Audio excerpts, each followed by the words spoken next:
বিনামূল্যের চক্ষু পরীক্ষা শিবির আলিপুরদুয়ার পথের সাথী ও দুর্গাপুর সংকল্প স্বেচ্ছাসেবী সংস্থার যৌথ উদ্যোগে অনুষ্ঠিত হল। রাজা ভাত খাওয়া ডিপো লাইন আদিবাসী ক্লাব প্রাঙ্গণে উক্ত শিবিরে প্রচুর মানুষ চোখ পরীক্ষা করান। চোখ অমূল্য সম্পদ, সকলেরই চোখের যত্ন নেওয়া প্রয়োজন।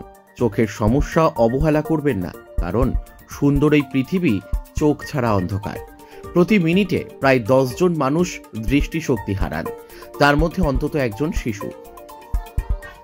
উক্ত অনুষ্ঠানে উপস্থিত ছিলেন পথের সাথীর সম্পাদক মিঠুন রায়, উপদেষ্টা শুক্লা গাঙ্গুলি, কোষাধ্যক্ষ অনিল কুমার ঝা, সাংস্কৃতিক সম্পাদিকা সুস্মিতা বিশ্বাস, সহ সম্পাদক রাজু বর্মন ও সদস্য গোপাল মাহাতো সহ আরও অনেকে।